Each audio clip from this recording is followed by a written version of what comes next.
Hi, this is Kane Hodder, better known as Jason from Friday the 13th. You are listening to the Movie Raid. Keep listening, or I'll kill you.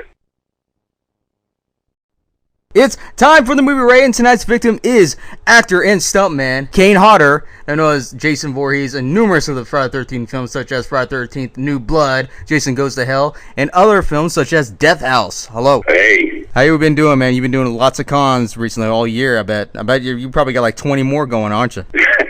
Well, it has been very busy. I had 11-week stretch where I did 10 cons and a film. Yes, it's been crazy. This year, I will do the most cons for the year that I've ever done. So, what is our new projects going on this year? Are you focusing just only on that right now? No, I mean, I've done 4 films this year also. One being a film called Knife Corp. It's a scary film, but not necessarily horror. I play a guy that's not real nice, but you find out there's kind of a reason behind it. So you almost hopefully sympathize with my character somewhat because of what's happened to him in the past. So that's interesting. I did one called Murder All, where I play myself, and I am promoting a drug that helps keep my murderous impulses only on the set. So it's kind of a funny, scary, funny film. And I did one called Fanboy 13, which is I'm also playing myself in a kind of a different way. And it's interesting because all my scenes are with an actress named Jennifer Banco, who played young Tina in Friday the 13th, Part 7, she was a little kid. So this time, she's no longer a little kid, and all my scenes are with her. It was kind of cool to see her again. I haven't seen her since. Are we going to see any more Death Houses sequels anytime soon as well? Not that I know of yet. I know that they have ideas and maybe plans, but nothing concrete yet. A couple of messages to relay to you, and one of them is CJ Graham says hi. CJ, he said something else too, didn't he? No, believe it or not, he just says, tell him I say hi. That's it, literally. I find that hard to believe. CJ and I fuck with each other all the time, so I'm surprised he didn't jokingly say something else to say. But yeah, he's a good buddy of mine. I think he did a very good job as Jason. Probably my favorite Jason performer other than myself. He's a good friend. Man. And another message, speaking of Jason Voorhees, I did get a message from Jason Brooks from Friday the 13th Vengeance, who also plays Jason Voorhees as well. And he says, I admire him for his work and respect him for being a real Jason. Oh, wow. And what's his name again? Jason Brooks from Friday the 13th Vengeance. He plays as Jason Voorhees in this film. He's friends with Petey, I guess. That's right, sir. Oh, yeah. I call him Petey. He doesn't like being called that, but that's tough shit. Well, speaking of which, he actually has a question for you, sir. He says, since the studios have not put out a Friday the 13th film in a decade, we are seeing the first of fan film. You yourself have been in one called Fanboy 13. What is your take on these, and are you excited to see your friend Petey in the upcoming Vengeance movie? I wanted to be in his movie, but I just couldn't because it wasn't SAG. And by the way, Fanboy 13, even though it sounds like it's not really a fan film, it's more than that. Petey, I would have loved to punch him in the face or something in the movie. That would have been fun. Oh man, I'd like to see some kind of. I wish him well with this film. Oh yeah, man, it's skyrocketing. It's already hitting the premiere right now, and as well as some sneak peeks and so forth on the certain release dates so far. And yeah, and hopefully he can, like you said, stop being such a baby with that little wimp arm of his, so to speak, and get up there and start getting into it. Yeah, really. I mean, he tore up his arm, didn't he? I know, man. That's crazy. But yeah, he's doing pretty well so far, so I hope he can recuperate and start killing again on screen. Yeah.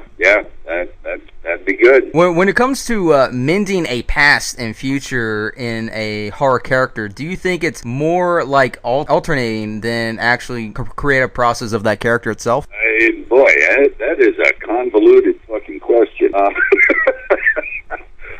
I'm not sure I understand what you're asking. Yeah, dude, you need to go make a shirt of that. Okay. Yeah. Make a shirt of that quote right now. Yeah, you should. That's a convoluted fucking question. And I want you to go wear it at the Vengeance premiere when you do it. And go see CJ and Petey. Yeah. That would be pretty funny, yes. Oh, yeah, dude. And then you need to wear a pink hockey mask while you're at it. I'm just saying.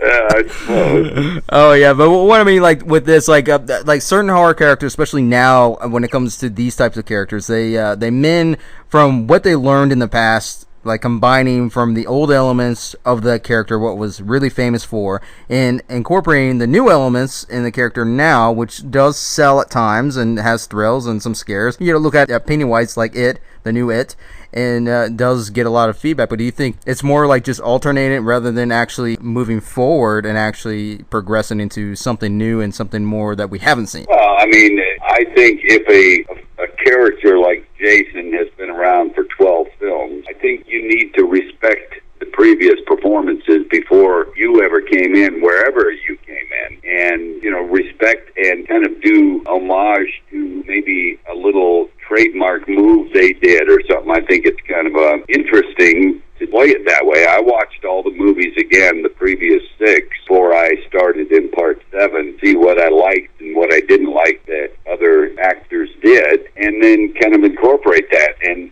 a good example of that is, or lack thereof, is when I did Jason Goes to Hell. The evil or essence of Jason takes on other forms, goes into other bodies, other characters, and my idea was for them, even though they are Jason technically at the time, and it looks like them, I thought it would be very interesting other actors to incorporate something that I do as Jason in their performance. I thought it would be kind of interesting to see, oh yeah, that's still Jason because still does that certain thing or whatever. And none of the actors that I approached with that in Jason Goes to Hell wanted to do that. They were like, nah, and my Jason wouldn't do that. And I was like, oh, you're Jason, huh? It didn't really go over too well. Kind of pissed me off, really. That nobody had any interest in that. I just thought it wasn't an ego thing for me. It was keep the character a little consistent, even though it looked different, you know? So, man, that's how that went. What would be your thoughts on having others perform this character? Do you think it's best for others to do it too, or do you think there's a certain more esque to it, like all the other Jasons from the actual saga? First of all, every big guy in the world thinks he can play Jason.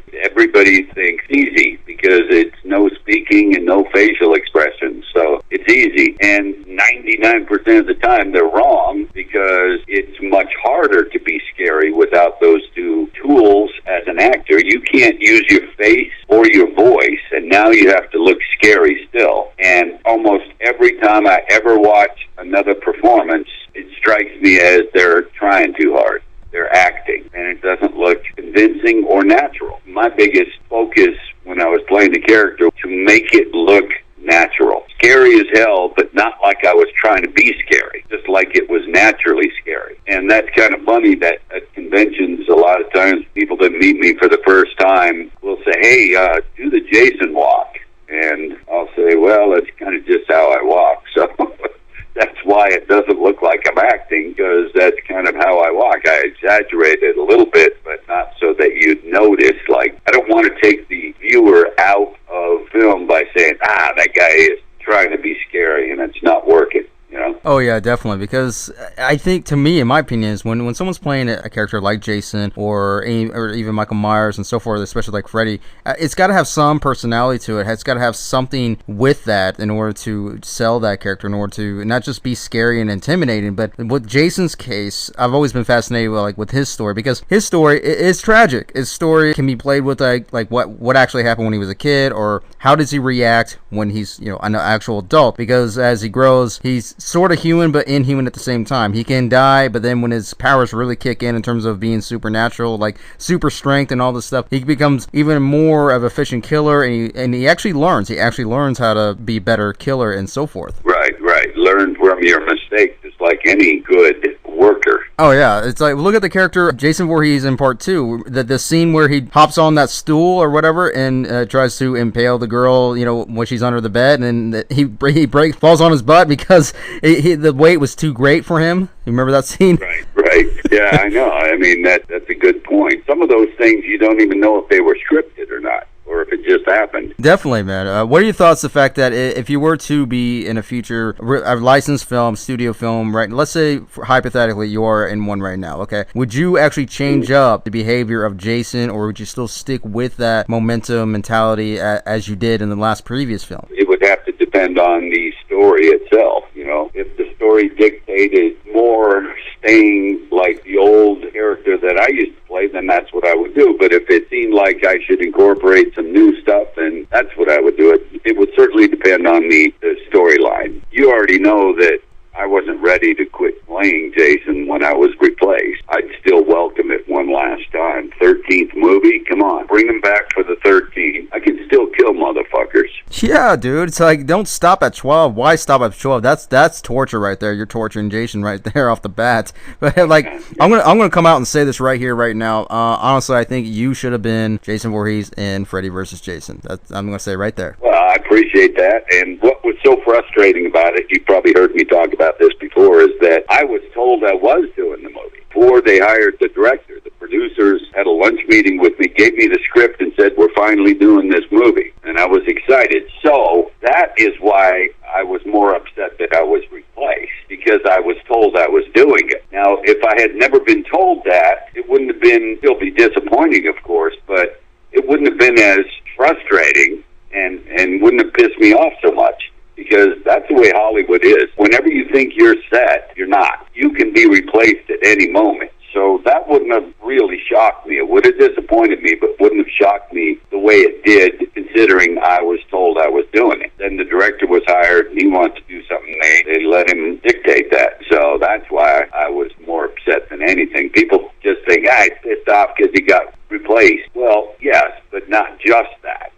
Everybody that has played the character has been replaced, except for Derek. He just seems, he was the most recent one, so. Oh, I definitely agree, because the fact is, I had some issues with that when I'm watching this movie, because first of all, Jason Voorhees, the character. You've played him more than one time, and you know the movements, how he kills, the mentality, and how to show it, and without making it forced, so to speak. Even though he's a brute force on alone, but without making it look like you're trying hard, but how to do it. And when there's someone in this particular film that really has not have any real experience being this character, actually being fitted into this character, I gave it a chance. And I was open to it, and I just couldn't accept it because it wasn't Jason Voorhees. To me, it looked like a dressed up Herman Munster with a hockey mask. Oh, really? Yeah. Well, I mean, let's face it. Any of us that has played the character in one of the films didn't have any experience, in that type of thing. I mean, I had done a lot of makeup and a lot of crazy characters before that, so as far as the makeup goes, I was used to that. But nobody can say they were experienced playing Jason before they actually did it. So you just have to accept the fact that you're new at this and do whatever you can to do the character justice. And a lot of guys in the past have done that, and other guys have not. So. Yeah, I could see that, because in terms of the names, to me, every Jason of all the Friday 13 films have actually given something to Jason as a character. Yourself, C.J. Graham, Steve Dash, everybody that's ever played as him have actually given something to the character that we see on screen to make it more evolutionized in its own way. Freddy versus Jason, I don't hate the movie. I love the movie. I truly do. It's just my little nitpicky. I mean, it's just the fact that I would have loved to see you in there. I would have loved to see how you would have made this a little bit more interesting, because here you are facing an icon versus an icon. That's what every fan. Even Robert says he was a little disappointed, because in his words, he told this on an interview once, that he always saw it not necessarily so much as Freddy versus Jason, but more as England versus Hodder. And that was kind of cool to hear. By that point, played Freddy, all those films. I had done 4 in a row, so it was time for us to meet, but it didn't go that way, so. I do enjoy this movie. I like the storyline of it, and good battle scenes in my opinion, but aside from the fact that I would love to have seen you perform in this film, it's a really good film either way, because it is for the fans. I agree, it is. I went and saw it. Even though I was disappointed, I still went to the theaters and saw it, because I'm a fan of both characters. Oh yeah, me too. I love Freddy. People liking the movie. It doesn't bother me that people like the movie. I mean, because it was entertaining. absolutely. Do you think certain studios or other companies are actually making some of these horror characters a little bit weaker just because they want a good thrill, they want to package it and market it so to sell the audience, but do you think in a way they're kind of making them a little bit weak and not actually putting their full effort to it? I don't think that ever occurred to me that they would purposely do that or anything, but you never know, really. You never know the motivation with some of the behind-the-scenes people, marketing people. I guess maybe that could have been the case, but it never really popped into my mind as a possibility. Yeah, because have you noticed, like, Freddy Krueger, Leatherface, and Ghostface from Scream, and Jason Voorhees, and Michael Myers, and, of course, Pinhead, and Candyman, all these guys, and, of course, Chucky, all these guys have been, to this date, the most top icons, and no one has even came close to reach the status of it, but have been popular, though. Yeah, that's true. It is pretty amazing that so often I'll talk to writers, producers, directors that think they have the next horror icon, and it's hard to figure out why not. Sometimes the characters are pretty interesting, but it just doesn't take off like some of the other iconic ones, and you just can't really figure out why. But I don't mind the fact that people keep trying. I mean, it makes it fun for us fans. Yeah, it's a little bit of the marketing thing, but when I see horror characters in an actual horror film, and so a lot of times they'll have like a solid character, but very flimsy background or story background, or maybe vice versa, or maybe it all together. But honestly, like marketing wise, it's these characters have never really been a household name like Freddy Krueger, Jason Voorhees, and everything else. When you say that, you instantly know what it is, because these characters have something unique, something on their own terms. And the thing is, with today's horror, now some of these are getting big names. Like I said, Pennywise, the new Pennywise. A lot of people love this character. Art the Clown, a lot of people love this character as well from Terrifier. And having to reach status of a household name, it's like, do you think this is going to take even much longer to even reach to that point? Yeah, that's very hard to say. You mentioned Art. That's funny because I'm with him this weekend, Scarefest. Oh, very cool. Yeah, he was on the show. He's a really, really chill back guy, really cool guy. David, right? You're talking about? David Howard Thornton. Yes. Yeah, he's a good guy, and we're going to have some fun this weekend. I'd like to work in one of his films with him. That'd be it. Oh, certainly, definitely would like to see something, especially like out of like when everyone sees you as Jason Voorhees, but being out of the Jason Voorhees-esque, so to speak, seeing you as like let's say human or a brute or something with intimidating look, and just having a good old fun killing people. Yeah. And maybe battling with him. That would be pretty interesting. That would be interesting. Why not? Let's just send all letters to him, and then we'll get this out. We'll just have another versus film. Come on, it's been 20 years, right? Kane versus Art. Why not? Come on, guys. Send messages right now. Go ahead. Oh, man. So we got a couple of fan questions that we got here, if you have some time. Okay, because I only have a few more minutes, so let's go ahead and do that. All right, cool. So, okay, this one is from David Fowler. He says, what was his favorite experiences on set of Friday the 13th Part 7? Well, let's see. Favorite, I loved doing the whole movie. Let's just say that from the beginning, because John Buechler was an amazing director and writer and created the makeup, and the whole look of Jason was amazing, I thought. It's the only time I've ever done a film where, and hopefully this will make sense to you, but where the first 4 weeks of shooting was in L.A., and we shot all interiors of the movie. And then we went to Alabama and shot all the exteriors of the movie. That is such a rare way of shooting a film that I've never done it since. So it made it a little bit tricky to remember, for instance, if I'm walking into a building and you see me outside, then you see me walk into the building. Those two shots, even though it looks seamless, could have been done 4 weeks apart. So you have to kind of remember your mindset when you do the interior part of a scene that you now have to do the exterior part. And I'm not even sure I explained that clearly, but so it made it a little tricky for the performance is the whole point. Did have, I think, my favorite scene shooting, because I knew it was going to be something that people would talk about, was the sleeping bag scene in Part 7, because it's such a creative way of killing someone. I always say it's my favorite Jason kill because I'm killing someone with something that's not a weapon. Anybody can kill with a weapon, but try and kill somebody with something that's not a weapon makes it a little more interesting. I'd say that was my favorite moment of shooting. And this next question is from James Maston from the fan film Voorhees. And he says, I'm a huge fan and Jason X is my favorite film. What were your initial thoughts on first reading the script? Well,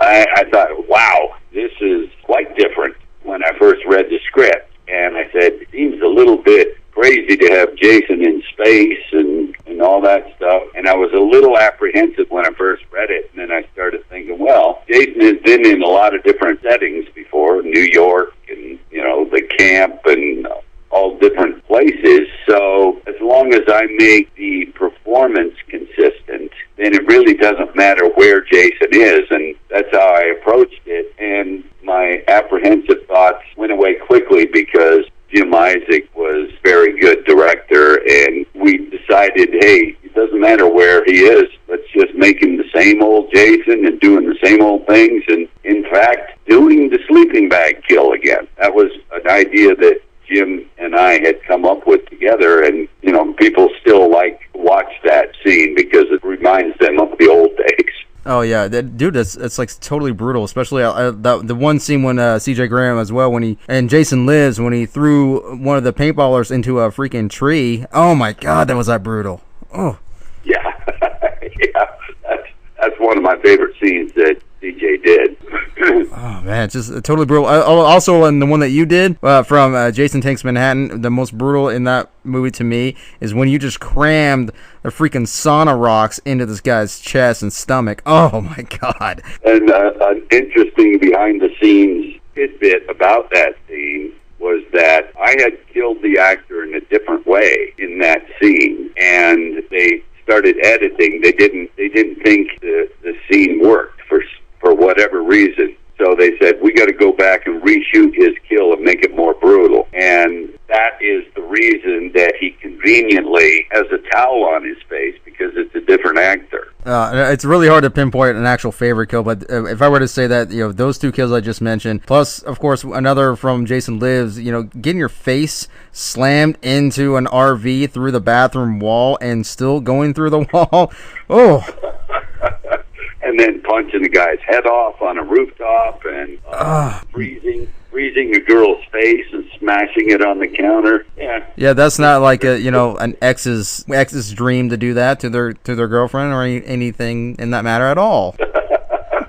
All right, go ahead and plug in any websites or any dates that you are going to be appearing on these cons and so forth. Anything that you'd like to share for us to check out right now? I'm at Scarefest in Lexington this weekend, which is cool since it's Friday the 13th. Coming ones, I have Days of the Dead, Charlotte. I have Monster Mania in Hunt Valley, Rock and Shock in Worcester, Mass. Doing one in Manchester, England, and then Frightmare in the Falls in Niagara Falls. Busy next few weeks, so it should be fun. Oh, definitely, man. Well, you stay safe out there and just keep on killing like you usually do, buddy. Thank you very much. Appreciate the time, and hopefully I'll talk to you at some point soon. Always, man. Always. Be safe out there. Okay.